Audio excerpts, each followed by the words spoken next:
methods. If you have not followed his Triple H horse racing podcast, you're missing out. It's one of the best podcasts in the country.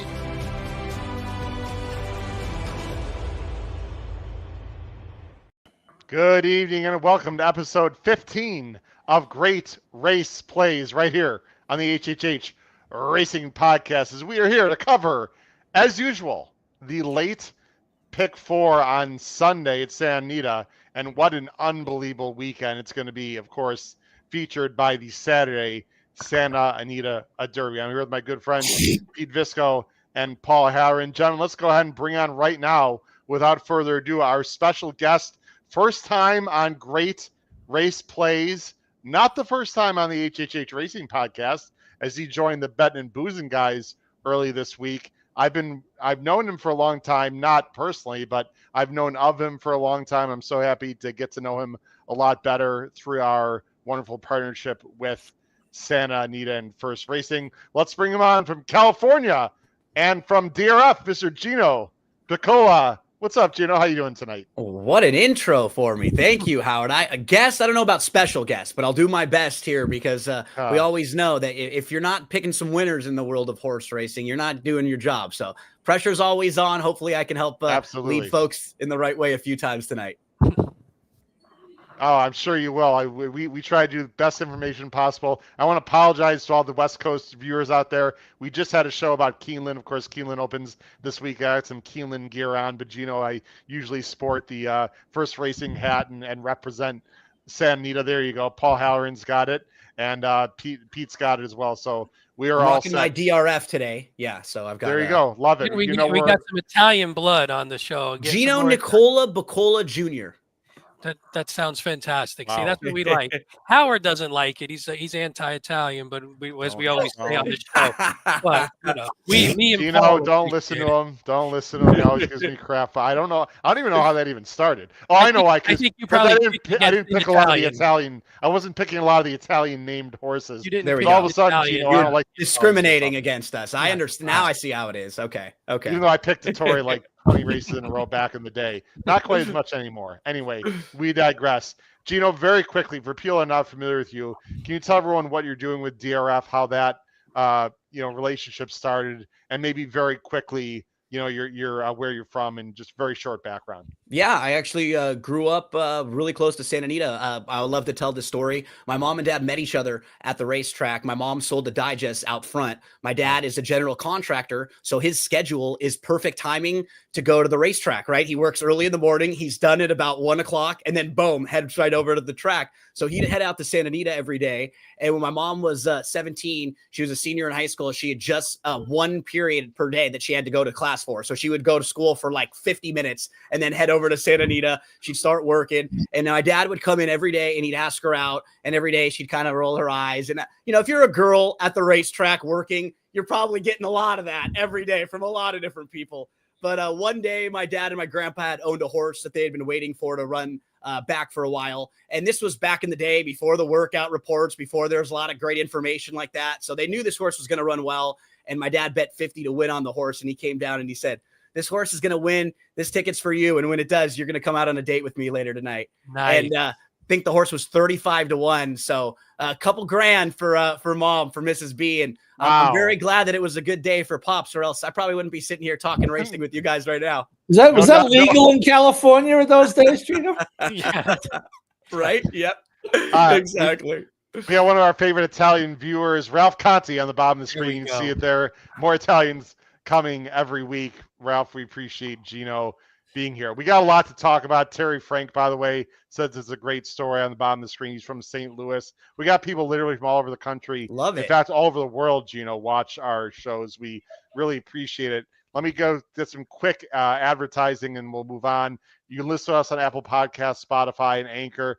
Fantastic tip sheet. Look below the video player. Gino, I'm going to start sending it to you for free, my friend, for being on the show. Hopefully we can get some winners. Actually, I think you already get it from a few months back. But anyway, I'll double check. We also have something brand new for you, everyone out there, especially if you're on the West Coast. It's called Team HHH. You get the entire rest of the year, which includes both Keeneland meets, Saratoga, Del Mar, Breeders' Cup package for the Derby, Saratoga, like I said, it's absolutely fantastic. You can find out about that information on our website there at the bottom of the screen, hhhracingpodcast.com. You go to the Power Pick tip sheet tab, and you can check out how to be a part of Team HHH. All right, Gino, when we're done with the late pick 4, I'm going to ask you 2 quick questions. Anything? One about something in your background that I think people ought to know about that was very, very touching. And the other is about the San Diego Derby itself. I just want to get a quick pick from you on that. I didn't help you on the second part, but just thought I'd throw that out there. Gino, obviously Saturday's a huge day, right? San Diego Derby, I think, is at 4 stakes. The Sunday late pick 4s, which we've covered exclusively right here on Great Race Plays since December, I know Pete and Paul would agree with this, are really good. The field sizes are big. Sometimes they have Northern California restricted races, sometimes not. But if you're not playing Sunday late at the Great Race Place, I think you're really missing out, Gino. They've done a great job too, racing secretaries and the folks over there, of really stacking the better races towards the end of the card. Even when they have big days like on Saturday, right, where a lot of the times some of the stakes races aren't as big of fields, but they'll put the best betting races. So the sequence is really challenging towards the end. Completely agree with you. And then remember, everyone, this is actually the closing day of the Santa Anita meet before they take a little break. So whether it's a pick 4, pick 5, pick 6, everything must go. All the pools, so mandatory payouts and everything. Make sure you take a little swing at all these races. And you know what? Just because I have on top of my mind, we have some great information from Santa Anita. Let me go back full screen. Tomorrow, we're filming this Thursday night. Tomorrow, Friday, if you happen to be watching or listen before the card starts at Santa Anita, they have a big $100,000, again, $2 base bet, pick 6 carryover this Friday at Santa Anita. Let's find out more about that pick 6. Attention horse players. There's a carryover for Santa Anita's pick 6. Now with a $2 minimum. Get racing information and analysis at santaanita.com. Gino, I love the $2 base bet. I know a lot of people, or some people, would prefer it less, but I think the bettors have spoken. Hats off to Santa Anita for having that $2. This is a one-day carryover, Gino. Yep. That's 100,000. And if you want a little bit of help with that, if you're not sick of me already, I was with George Ortizar earlier on, and we did a preview on the Santa Anita feed of the Friday pick 6 sequence. We went through it, gave you thoughts on all 6 races. And man, I love the pick 6. I'm a pick 6 player myself. My dad, everybody loves the big score stories. My dad hit 2 in about an 18-month span for like 180,000 and then 150,000 at Santa Anita, both of them. So I love playing the pick 6 and taking big swings.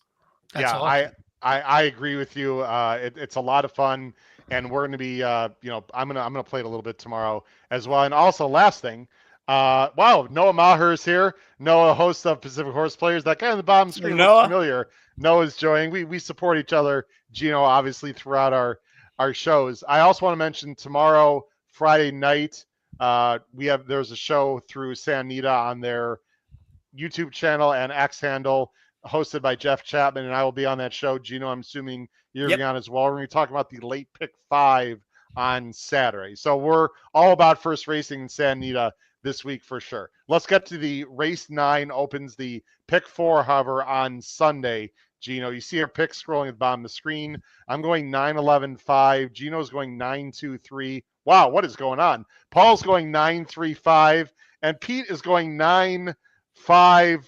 I know everyone right now is saying, let me in. Let me in. Oh, wait, that's the name of the horse. Let me in, Glatt Kimura. This is a maiden claiming for Calbreds for 50,000. It is on the dirt, I believe. Yes, going 6 furlongs. Gino's the guest. You're always going to go first. I guess what? Let me in is going to be 2-5 based on this particular podcast. We don't have morning lines, but what do you like about Let Me In, Glatt, like I said, and Kimura? And he's going to be carrying a whole lot of weight from this podcast too. So that's something that we got to worry about for all of us. But to me, there just isn't that much early speed in this race.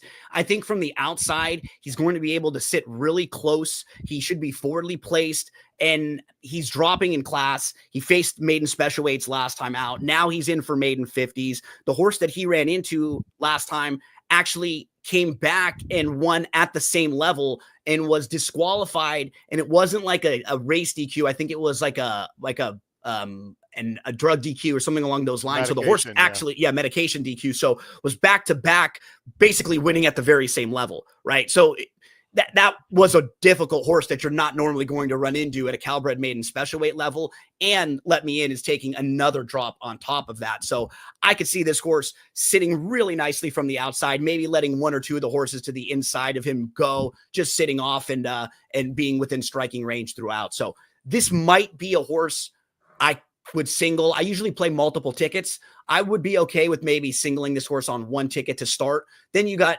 opportunity to give yourself a whole lot of coverage through the next 3 races in the late pick 3 sequence. Other than the 9, another one that I thought fit pretty well. I like the effort from the 2 riding by, who is maybe 1 race ahead of Let Me In that he already has dropped to the maiden claiming level, and he ran really well at the level. So he showed you, that's probably where he should have been all along. That's really, really where he fits.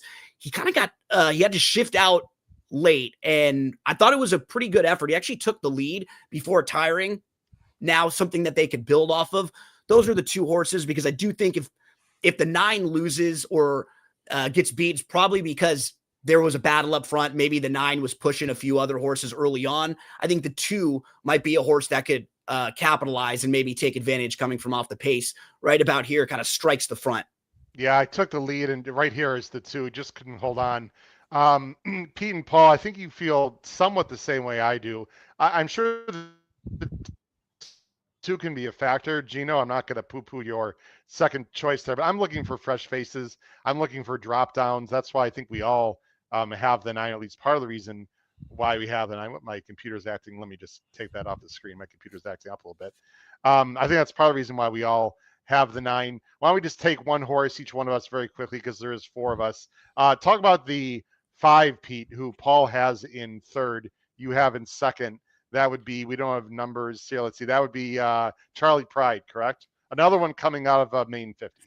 Yeah, they're similar, and I think Gino sort of spoke to it, and I kind of like you see the drop and you see how they run, and I thought this one dropped down, ran solid, ran actually a little bit, a buyer closer to what we saw from Let Me In. Now we're also getting second time blinkers. So maybe it can be, the first 2 races a little too far back. Last time was a little bit closer, didn't have the final kick, but maybe the blinkers this time can sit right behind, because it does look like there is some speed in here. And then I think here, the second start, 3rd form, it's basically the 3rd start in the form cycle, 2nd at the level. So I just think sort of fits and showed. Same thing with the other horse. Maybe this is the level this horse should have been at the whole time. And even if it's not better than the 9, at least should be in the mix, especially if the pace heats up. Paul, I like your second choice. I looked at Spectacular Tiger real carefully. He's got some dirt breeding, maybe doesn't want turf, gets blinkers on, drops down. I actually, Andy Mathis, very sneaky, good trainer. Spectacular Tiger is interesting. I'm using him in the pick 4. Yeah, I thought, the multiple karma moves, and you touched on them. It's the drop, it's the surface, it's the blinkers going on. I kind of like that angle when several things are going on at the same time, especially when they're younger, like the second career start. And as you say, Andy Mathis is good numbers overall and in that category. And, similar to the 9, that we say it all the time, that maiden special to maiden claiming is the biggest drop in racing. So I just thought this 3 was a logical alternative. The one I threw in as a possible bomb, Gino, is Jenny's Tiz. I know the horse was 42-1 first out, but the horse, again, gelding outside, has been rested now for several months, might just be much improved. They got a very bad start. Now in theory, won't be worrying about that, breaking on the outside and sort of a shaky field. And I don't usually bet horses that were 45-1 in their debuts, but I think there are some things to like. McCanna, another good underrated trainer. Second time out, Gino, this one could completely blow it up. I think we all would agree in general, it's either the 9 or could be a lot of horses here. Yeah, absolutely agree. A lot of different ways to go. I would agree. Let's go ahead on to race 10. You see our picks on the bottom of the screen. I'm going to go ahead because Gino, everyone is seeing these picks at the bottom of the screen for the first time on our on the screen right now. Let's go ahead and bring up race. Whoop, that's not what I want to bring up. There we go. Race 10 is starter optional claiming 32 down to 25. They're on the turf. The rail is out 20 feet. This is for horses 4-year-olds and up. Started a claim price of, like I said, 25,000 or 32. I'm going 210.4. Gino's going 627.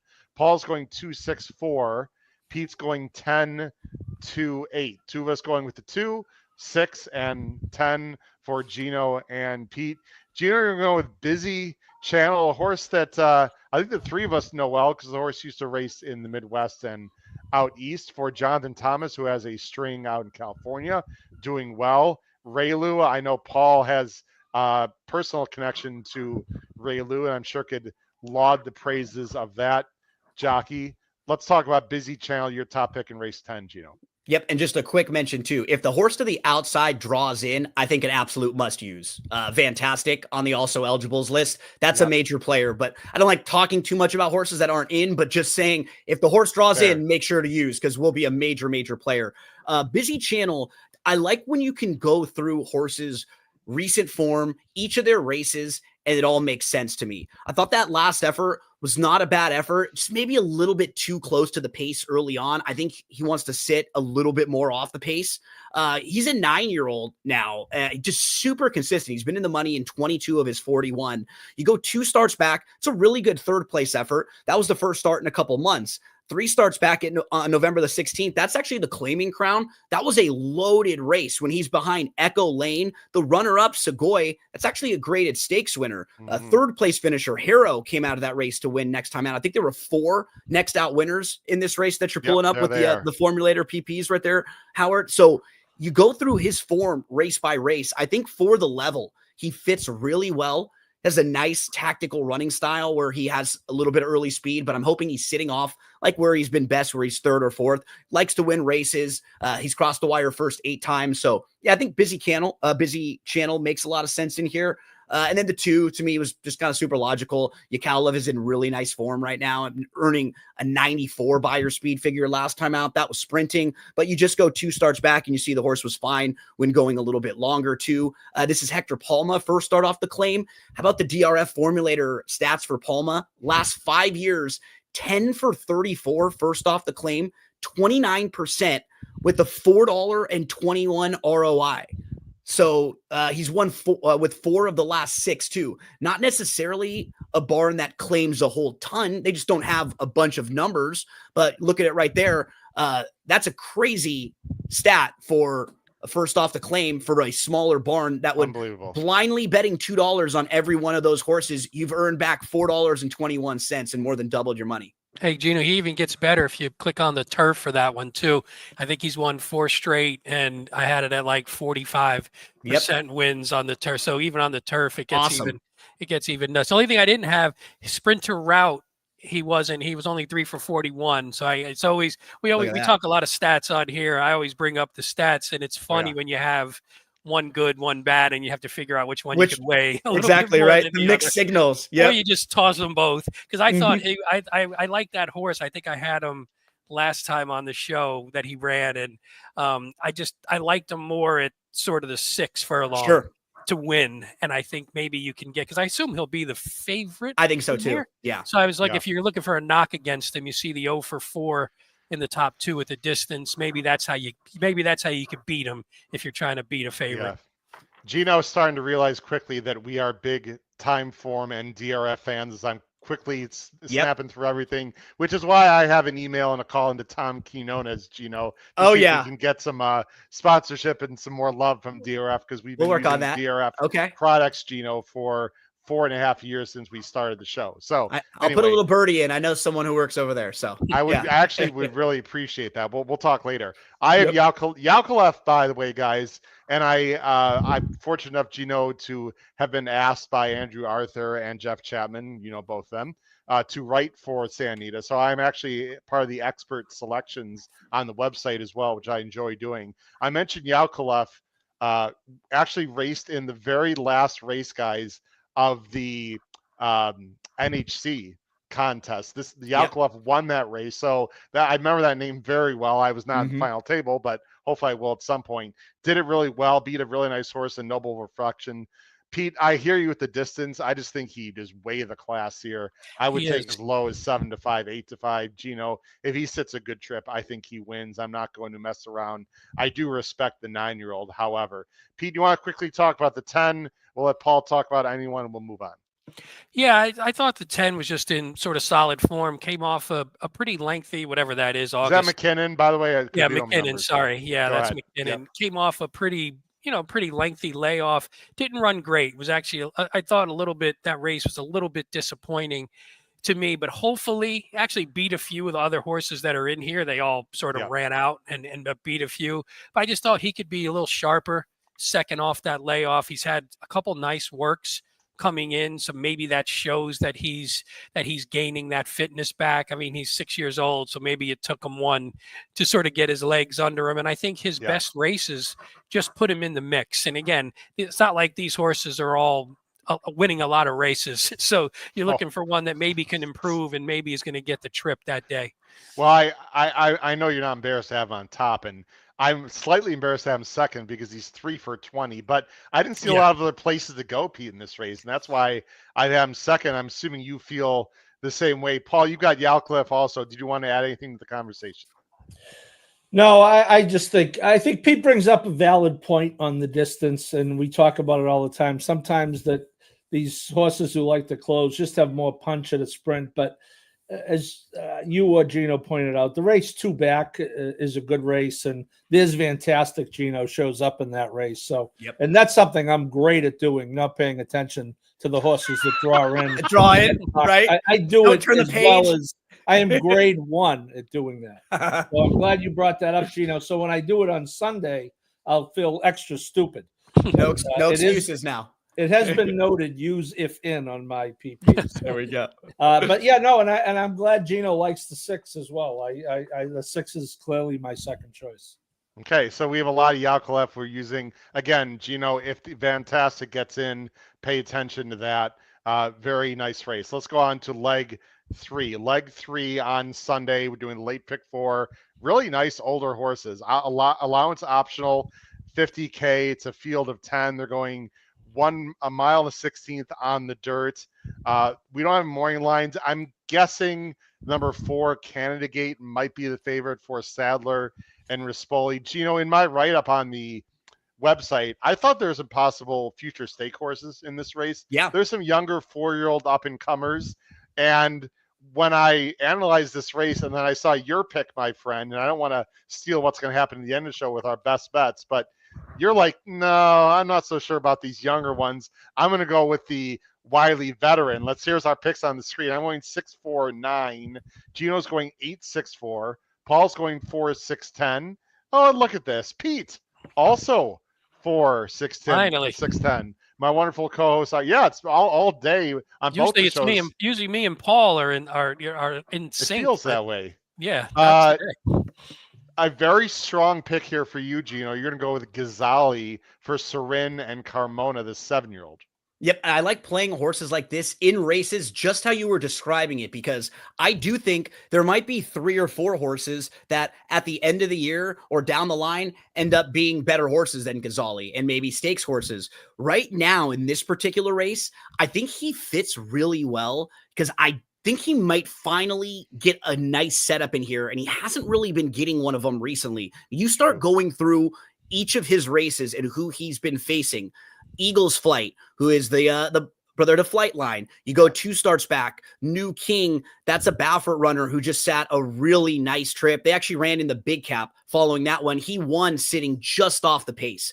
3 starts back, he's losing to Miramati. When he loses to Miramati, that means there's nobody passing because Miramati wins on the front end. 4 starts back, he's losing to Midnight Mammoth, who basically won on the front end and then won the Cougar the second right after that. So you go through all of his recent races. He's not getting trips to be able to sit back and make one late run, which is what he really wants to do. And looking at the way this race shapes up, I think if it stays intact from the inside, you have Gavia, I think, who was going to want to go. Going to be a little bit fresh too off of a long layoff. I'm expecting that horse to be forwardly placed. I wouldn't be shocked to see Hard to Figure, the 3, who's stretching out from a sprint race, a little bit more forwardly placed, just based on, by default coming out of some quicker races. Canada Gate, who you were pointing out, I think last time on the grass didn't really show the type of early speed that they would have liked. Other races where he ran his better races, he was sitting very close. You go to Extensive. I think he also wants to be forwardly placed. Heck, right next door to Extensive, you have a horse putting the blinkers on, stretching out from sprint races on the grass. Then to the outside, you also have Tranch. There are versions of this race where they could be going really fast early on. And I think Ghazali will finally get the opportunity to sit back, make one late run, won't have to try to move early, won't have to, get involved because there's not a whole lot of pace. There could be, I say versions of this race because I think about it that way, right? Out of 100%, if there's 100 runnings of this race, are there at least a few? How many of them where they line up on the front and Ghazali is able to get that nice, comfortable trick from the back of the pack? So that's one who I like. And I do think the 6, just the ability to sit off, is kind of why I put Extensive in the second spot. Natural speed. I like the progression we saw from Extensive. So I imagine that he'll be forwardly placed throughout. And if they do go quick, he might be one of the speed horses who can sit off. I always want to give a little love to some of the connections that might be under the radar. Kyle Frey has really been riding well over the last year or so, and he's not on the short price horses, right? So when you see 13%, he's winning with a lot of horses that are 8, 10, 12 to 1, the bigger price horses too, doing a great job with that. So I think he gives you a good run for your money when he's aboard. That was my thought. I'm concerned about, the speed, but I think Extensive could sit off, and McCarthy's not stupid. Neither is Frey. I think they'll look at it and make some decisions. I think this is the one that could be a stakes horse going forward and has the most upside of anyone, but does need to trip in a very competitive race. Let's talk about the top pick for Pete and Paul, Canada Gate, who is another quick horse, can pass, but prefers to be forward, working very well off the layoff, Paul, for Rispoli and Sadler. This is a Constitution colt out of a Stay Thirsty mare for Juddmonte, Juddmonte breeding, and Horonis, which of course everyone knows them out in California. This could be a very nice 4-year-old as well. Has already won 100,000 and has a lot of upside, Paul. Yeah, I just thought it was noteworthy that the horse is back on dirt. So, Baffert had the horse and ran exclusively on dirt, and then John, first time, put him on turf, and the horse ran well. He ran a good second. So I think, though, the fact that he goes back to the dirt, you talked about the breeding, certainly looks a little more dirt than turf, and the fact that this is where John places him. I just think is telling. Is obviously has a 90. Very good number. He has the numbers. I think it's the right spot.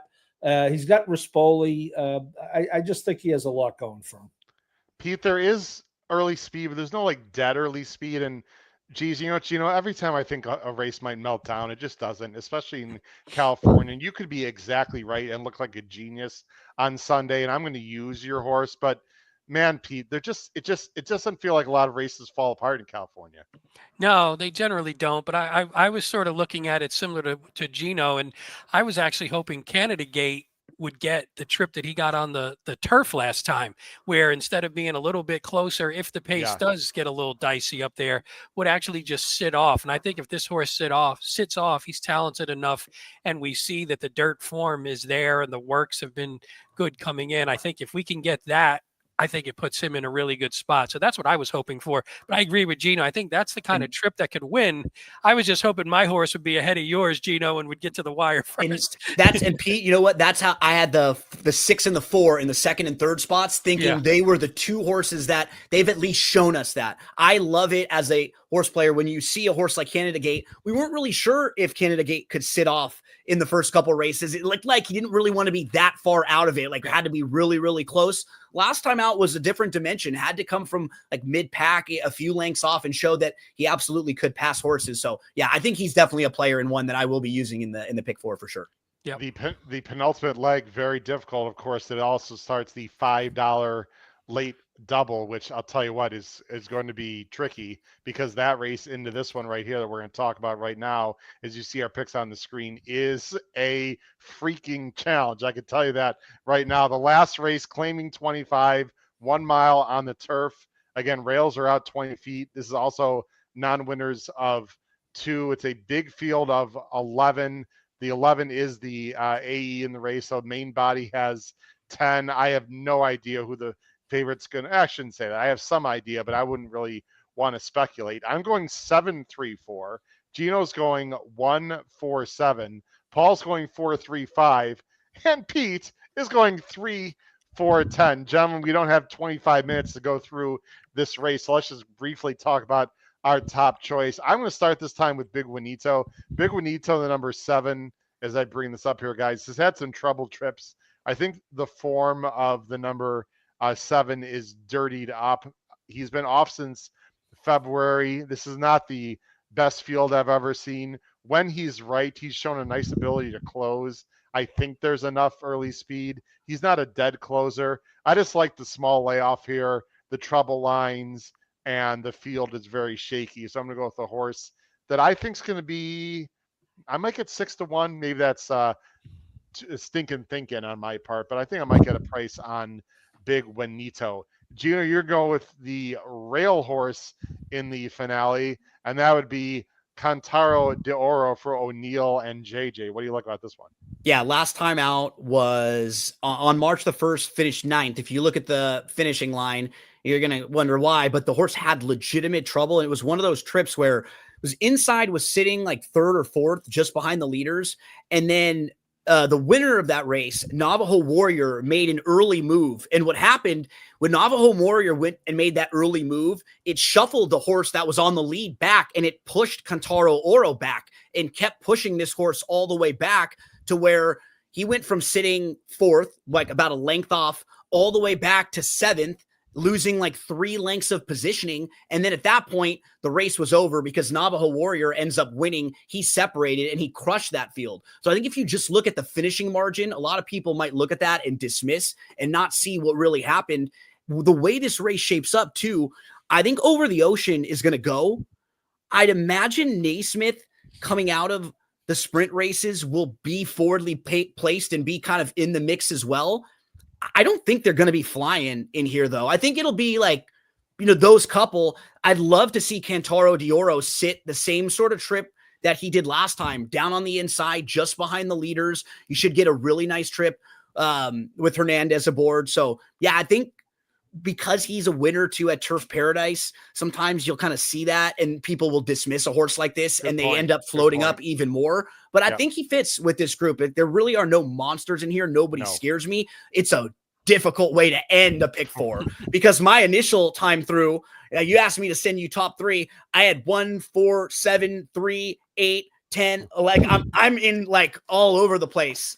So you could have made a case for, I think, many in here. I ended up with 1. I thought the 4 was kind of the one to beat. I feel like I'm going to get a pretty good trip with the 4. And then Howard, you talked about a lot of the things I like about Big Juanito as well. Yeah, it's a really tough race, and I don't know if Paul's going to. I know Paul's doing some flying to Kentucky, so Paul, you're not going to be going over the ocean on that trip, but you do like the horse over the ocean in the last race on Sunday. Well, we hope we're not going over the ocean. Yeah, if you do, that'd be a problem. From Boston to Kentucky.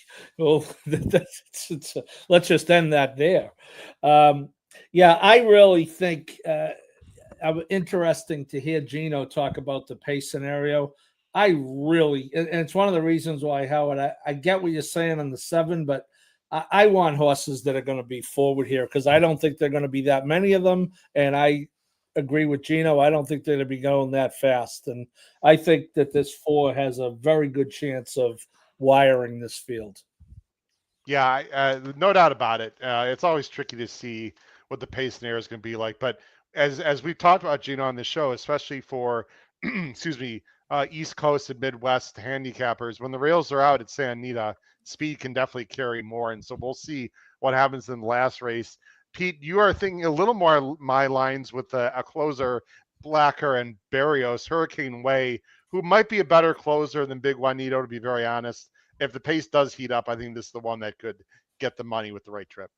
Yeah, I think we're all sort of looking at it the same way. We just happen Yeah. to land on different horses doing it. This one, another one dropping down after breaks the maiden. I think we've seen this with a lot of these horses. They break the maiden, and it's almost like, well, I don't really know where to put them. I'm going to shoot a little high, and maybe they just shoot too high. And I think maybe that's what happened with this horse. But he didn't run poorly. He ran decent two back going a mile and an eighth. Then they cut him back. They cut him back to the mile, which we're at here, and ran in that same race, ran third to Navajo. I think it's the same race, Yep. right? But ran third to Navajo Warrior. And so I think the drop down here just might be what the doctor ordered for this one. Gets them at a level where he probably fits. The trip. Dan Blacker has been on fire. I mean, you see the 64%. He's also, I had him over the past 4 months, 11 for 17 wins, 14 for 17 in the money. So he's just been rocking and rolling. And I think this horse now getting him to the right level is going to hopefully propel him to where I think he can finally cross the wire first on the turf instead of being sort of second best, third best. Pete going with Hurricane Way, the number 3 to close it out. I just put some banners on the screen for people that are watching with our great Power Pick tip sheet. Please go to our website, hhhracingpodcast.com. You can check out our weekly tip sheet. We also have a package called Team HHH, which has been very popular right now, and we really appreciate people supporting the channel. Here's what I'm going to do, Gino, because we're running a little short on time. The personal story we're going to save for another time, and this is called a tease in the business. There you go. If you want to know about Gino's and my Santa Anita Derby selection, they're just going to have to watch the show tomorrow night, Friday night, with Jeff Chapman on the Santa Anita X handle and YouTube channel, Gino. So we'll hold off on our Santa Anita Derby picks for tomorrow night. But let's show our best bets right now. Gino, your best bet, I'm assuming it's just a win bet, race 11, the number 8, Ghazali. He actually might be. Are you frozen, Gino? Can you hear us? Okay, Gino froze up a little bit. At least he's smiling. That At is the least nicest frozen that is picture the I think I've happiest seen, frozen. though, isn't it? Yeah, that's beautiful. Wow, that is a very nice. There you go. We should save that for We should his just end the show profile like pic. this. I could never be frozen looking that good, Pete. No, that no. happy. Yeah. All right, well, hopefully we'll get Gino on. I'll tell you, I'm going to take Gino off the screen. I can still see him in the background. Hopefully he I'll will keep an eye out while you read. Yeah, we'll keep an eye. Pete, again, we're not going to talk this through there. You up? Did you just take him off, Pete? Or No, turned he himself did that. I off? think he might have taken himself Okay, no off. problem. Pete, race 9, you're going to play the pick 4, 5, 9, 11 with 210, with 1, 4, 6, 10, with 3, 4. You're also going to race 12 with the exacta box, Hurricane Way with Over the Ocean. Paul's top pick. Paul's best bet is going to race 10. He's going to play a $3 pick 3, 2 with 4, 6 with 4. And my best bet is the $3 pick 3 for a $48 cost, 210 with 4, 6, 8, 9. Pete, I do have your 3 there in the mix in the last race. I'm going 3, 7. As I bring up the banner, I think Gino will is finished for the night. Gino, we really appreciate you coming on. Sorry, a little tech difficulty there at the end. Guys, he does a great job analyzing for DRF. I'm a big fan of his. I have for a long time. We got to get him back. We got to get him back on, Pete and Paul. We will absolutely do that. Again, Santa Anita weekend, it's huge.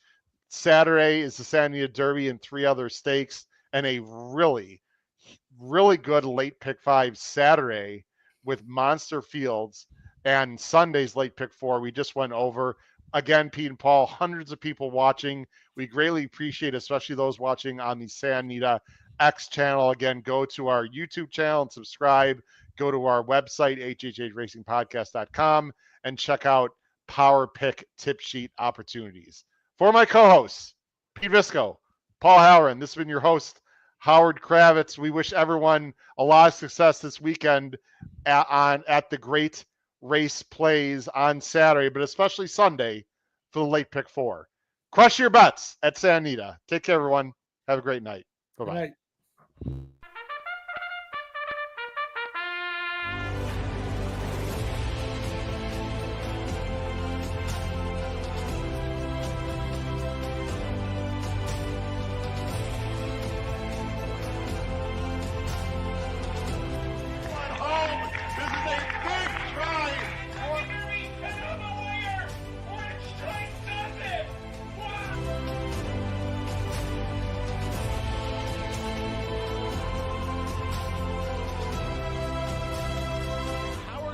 kids. If you have not followed his Triple H Horse Racing podcast, you're missing out. It's one of the best podcasts in the country.